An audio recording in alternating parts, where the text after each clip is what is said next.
how do I increase my referrals, right? A lot of us have gone to school, done the trainings. We're good clinicians. We know how to do therapy. We don't always know how to make sure that our numbers are where they need to be. And so if you are looking to boost your referrals in a short period of time, there are a couple of things that you can do to go ahead and make that happen. So one of the things that you want to do is make a list of all of your referral sources. Kind of a general rule of thumb is to make a list of 90 different referral sources that you have. And I like to send those people an email or some kind of personal connection, a phone call, however you connect with them, and let them know that I wouldn't say that you're accepting new referrals, but remind them of the things that you do. So if you're trained in EMDR or Gottman, or you work with a special population, send out something about that. Send out a blog post you wrote about that and say, just wanted to let you all know this is a blog post that I wrote. I want to share this with you. As a reminder, I work with, eating disorder clients. And if you have any appropriate referrals for me, I would love to connect with you. That keeps you fresh in people's minds. And so if you're building a practice that's really, face-to-face, marketing-based, community-based, then you really want to go to that list on a regular basis and make sure that you're communicating with people. Even if you're not looking for referrals right in that moment, you want to keep that referral list fresh. You want to keep you in their minds, especially if you are ever thinking about starting a group practice. You want to make sure that you have those people that you can go to. So I don't particularly encourage people to say accepting new referrals. That's not really how we communicate when we're accepting new referrals. Maybe we may say that in some of our marketing, but that's not what we start with. We really want to build relationships with people. We want to let them know that this is the specific kinds of clients that we work with, and if you have referrals for us, that is great. And you'd be surprised to find it how often people send over referrals just from an email, or it's kind of like a blast that goes out, because then they're reminded of what you do.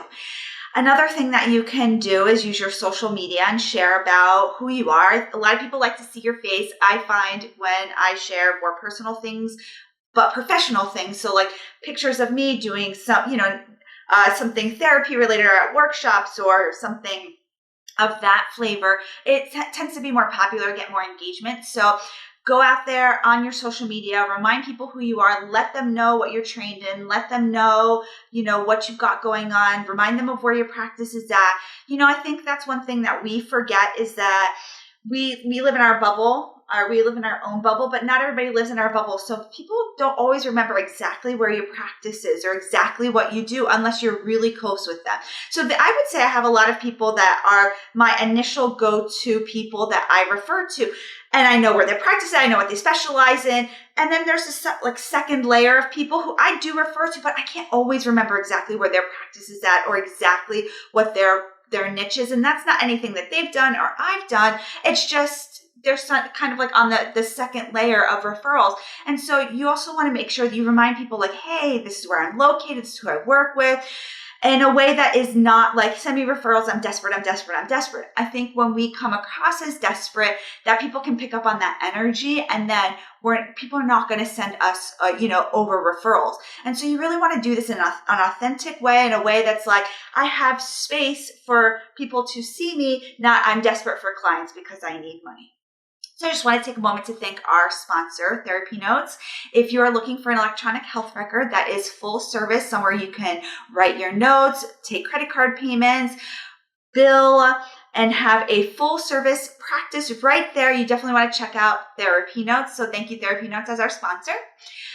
So going back to drumming up referrals, you want to look at where you've gotten your current referrals from. So if you're not already tracking that, you want to track that somewhere, because then that will give you an idea of where you've been successful. So maybe it's from Google, maybe it's from insurance panels, maybe it's from word of mouth. You really want to see where you're strongest at and then put some energy and effort there.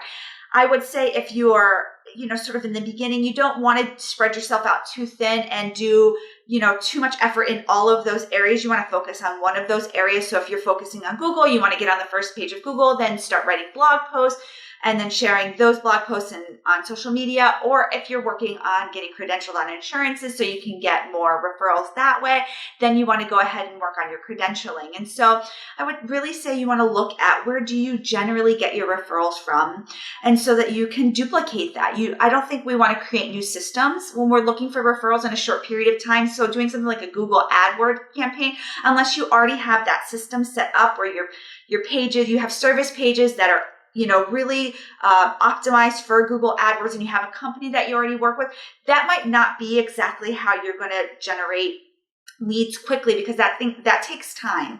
And so if you're looking for more of a long-term plan, I would say something like AdWords or Facebook ads might be a really great avenue for you, but you really want to make sure you know what you're doing both with Facebook and with Google. So I would love to hear whatever questions you have for me. I'm here every Tuesday and Thursday live with Amanda at 3 p.m. I look forward to answering your questions. So please comment below or let us know what questions you have so I can go ahead and answer them. Thanks, everybody. Bye.